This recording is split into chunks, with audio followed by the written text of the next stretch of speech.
اعوذ باللہ من الشیطان الرجیم بسم اللہ الرحمن الرحیم وقال ربکم ادعونی استجب لکم۔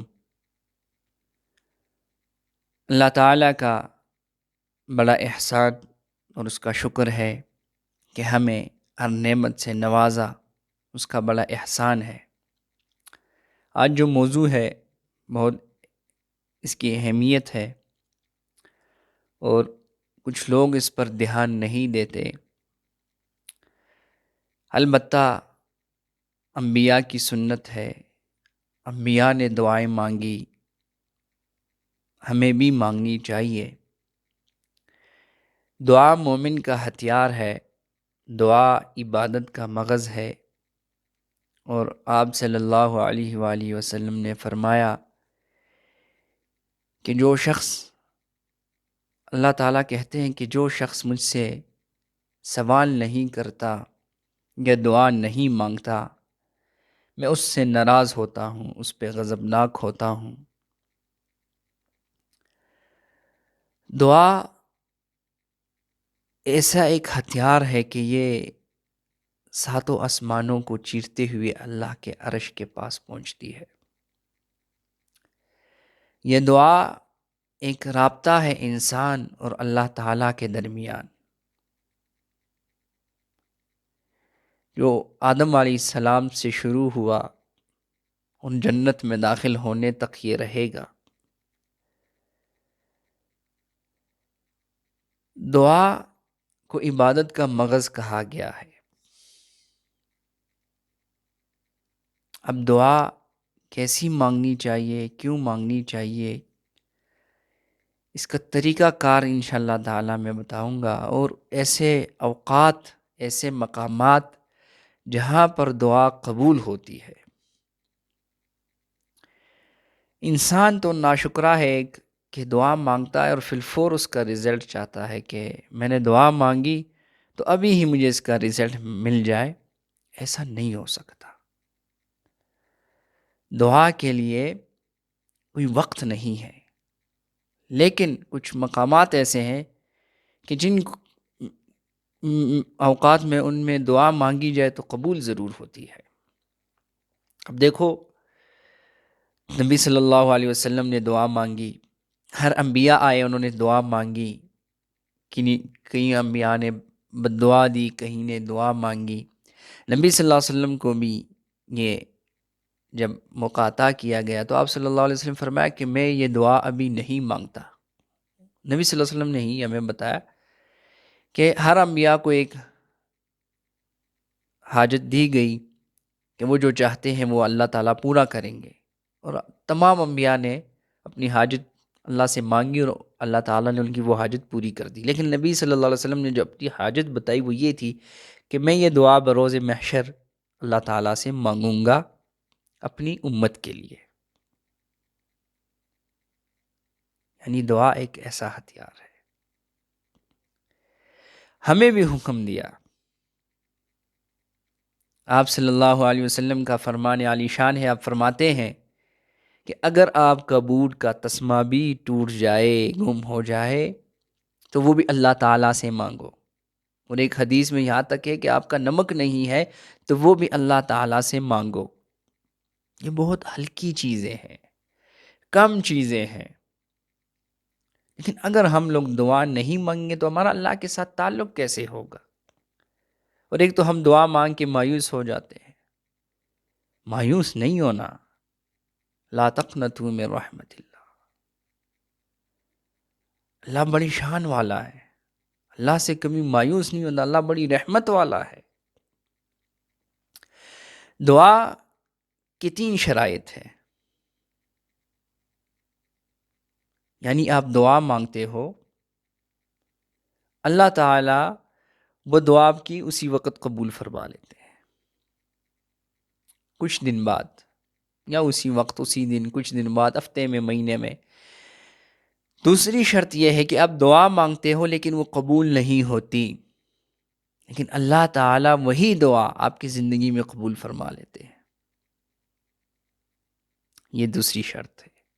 اور تیسری شرط کہ اگر آپ اللہ تعالیٰ سے دعا مانگتے ہو اسی وقت بھی نہیں قبول ہوتی، مہینے میں بھی نہیں ہوتی، آپ کی پوری زندگی میں نہیں ہوتی، اور آپ مر جاتے ہو، تو یہ تیسری شرط ہے۔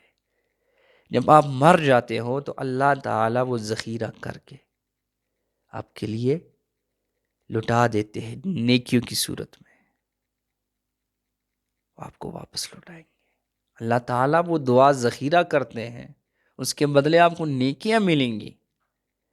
یعنی مایوس نہیں ہونا کبھی اپنی دعا مانگتے ہوئے، البتہ اس کی کچھ شرائط ہے دعا مانگنے کے۔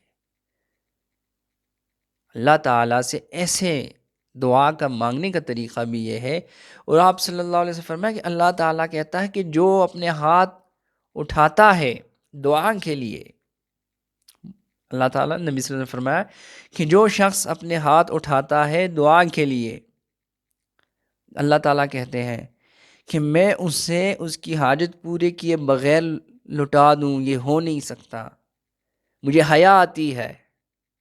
یعنی آپ دعا مانگو اور قبول نہ ہو، ایسے نہیں ہو سکتا۔ اس لیے وہ اللہ تعالیٰ کہتے ہیں مجھے حیا آتی ہے کہ ایک بندہ ہاتھ اٹھائے اور مجھ سے مانگے، وہ تو غفور الرحیم ہے۔ آپ صلی اللہ علیہ وسلم یہ بھی فرمایا کہ اگر ہر انسان اللہ سے اپنی حاجت کے مطابق مانگے، جن اور انس اپنی حاجت کے مطابق اللہ تعالیٰ سے مانگے، اور اللہ تعالیٰ ان کی حاجت کے مطابق انہیں عطا کریں، تو میری اس کسی چیز میں کتنی کمی آئے گی؟ اتنی آئے گی جتنی سمندر میں سوئی ڈبو کر واپس نکال لینا۔ پھر اللہ تعالیٰ سے مانگنے میں دیر کیوں، مایوسی کیوں، نا امیدی کیوں؟ ایسا نہیں ہونا چاہیے۔ دعا مانگو یقین کامل کے ساتھ۔ ہاں، اس کے اصول ہیں، انشاءاللہ وہ بھی بتاؤں گا کہ دعا مانگنے کے کچھ شرائط ہے۔ اگر آپ اہتمام کرتے ہو، وضو کرتے ہو، بیٹھتے ہو اچھے طریقے سے، اللہ کی سب سے پہلے یاد رکھنا دعا کا طریقہ یہ ہے کہ اللہ کی حمد و ثنا کی جائے۔ پہلی شرط، اللہ کی صفات بیان کیے جائیں۔ دوسری شرط، درود پڑھا جائے نبی صلی اللہ علیہ وآلہ وسلم پر، ضروری۔ دو اہم چیزیں، سب سے پہلے اللہ تعالیٰ کی حمد و ثنا، اللہ کی صفات، اللہ کی تعریف، اس کے بعد نبی صلی اللہ علیہ وسلم پر درود، پھر اس کے بعد سب سے پہلے اپنے لیے دعا مانگنا، اپنے ذات سے شروع کرنا۔ کیونکہ میں اگر اپنے لیے دعا مانگتا ہوں تو میں سب سے پہلے میں اللہ کا محتاج ہوں، باقی لوگ بعد میں ہیں۔ اس لیے جب بھی دعا مانگو سب سے پہلے اپنے لیے دعا مانگو، اس کے بعد اپنے گھر والوں کے لیے، آپ کے گھر میں جتنے لوگ ہیں، بہن بھائی ہیں یا آپ کے بچے ہیں یا ماں باپ ہیں، بچے ہیں، ان کے لیے، گھر والوں یعنی آپ کے جو بالکل قریبی رشتہ دار ہیں، جو خونی رشتہ، ان کے لیے سب سے پہلے دعا مانگو، پھر اپنے رشتہ داروں کے لیے مانگو، پھر پڑوس کے لیے مانگو، پھر جو پڑوس میں رہنے والے لوگ ہیں یعنی ان سب کے لیے، پھر پورے ملک کے لیے، پورے ملک کے لیے، پھر پوری امت مسلمہ کے لیے دعا مانگی جائے، یہ طریقہ ہے۔ اور پھر درود پڑھا جائے آخر میں، اور پھر اللہ تعالیٰ کی حمد و ثنا کی جائے، اور پھر دعا کا اہتمام کیا جائے، ختم کی جائے دعا کو، اختتام کیا جائے پھر دعا کا۔ تو یہ ہے دعا کا طریقہ۔ اور جب اللہ سے مانگو یہ نہ کہو کہ یا اللہ اگر تو چاہے تو مجھے یہ دے دے، ہاں ایسا نہیں، کہو کہ یا اللہ یہ دے مجھے، میرا حق ہے، میں نہیں کچھ کر سکتا، میں اس قابل نہیں ہوں، تو قابل ہے، تو دینے والا ہے یا اللہ۔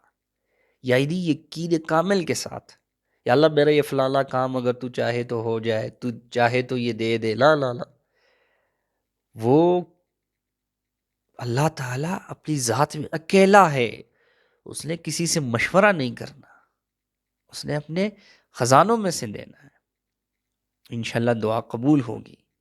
اور جو اس کے اوقات ہے، دعا قبول ہونے کے اوقات بھی ہے، یاد رکھنا، دعا خود بھی مانگے تو سب سے بہتر ہے، لیکن گھر میں ماں باپ سے اگر آپ کراتے ہیں تو اس کے لیے بھی طریقہ یہ ہے کہ ماں باپ کی ایسی خدمت کی جائے کہ ان کی دل سے دعا نکلے، اور اگر آپ کہتے ہیں کہ باہر لوگ میرے لیے دعا کریں، باہر کے لوگ، تو اس کے لیے بھی طریقہ کہ آپ کا کردار اچھا ہو، تاکہ ان کے دل سے دعا نکلے، کبھی کسی کی دل کی آزاری نہ کی ہو۔ تو سب سے پہلے جو دعا کے 14 مقامات ہیں جن میں دعا قبول ہوتی ہے، سب سے پہلے اذان اور اقامت کے درمیان، جب اذان ہو رہی ہو آپ خاموشی کے ساتھ سنیں، انشاءاللہ تعالیٰ آپ کی دعا ضرور قبول ہوگی۔ اذان کے وقت، اذان اور اقامت کے درمیان میں دعا مانگی جائے۔ نمبر 1 اذان اور اقامت کے درمیان۔ نمبر 2 فرض نماز کے بعد دعا قبول ہوتی ہے، جب آپ فرض نماز پڑھ چکے ہو اس وقت دعا مانگو،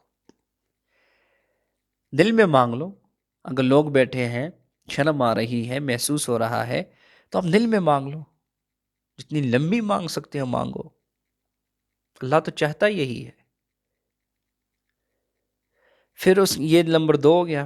نمبر 3 کہ جب آپ قرآن پاک کی تلاوت کرنے کے بعد، یعنی آپ قرآن پاک پڑھو، پڑھنے کے بعد دعا بھی مانگو، اس وقت بھی دعا قبول ہوتی ہے۔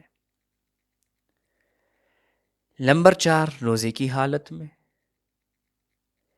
نمبر 5 سحری کے وقت دعا قبول ہوتی ہے۔ نمبر 6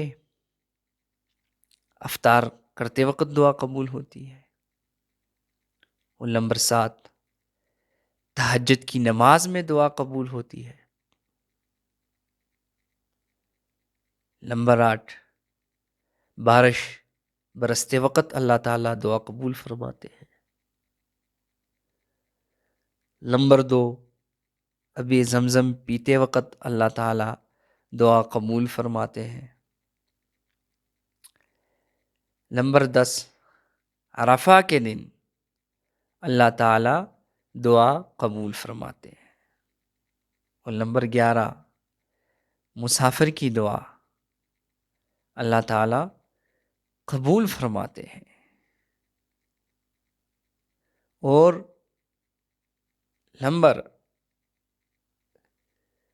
12 جمعے کی ایک ایسی گھڑی ہے کہ اللہ تعالیٰ اس میں آپ کی دعا قبول فرماتے ہیں۔ اور میدان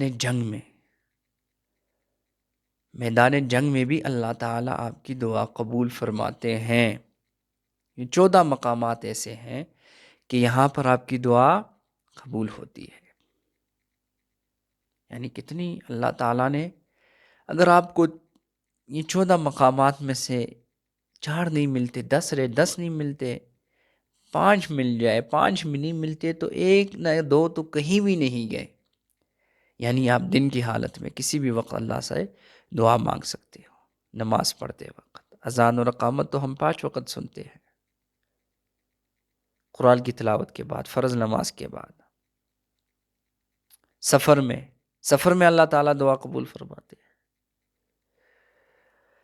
اللہ تعالیٰ ہمیں دعا مانگنے کا صحیح طریقہ،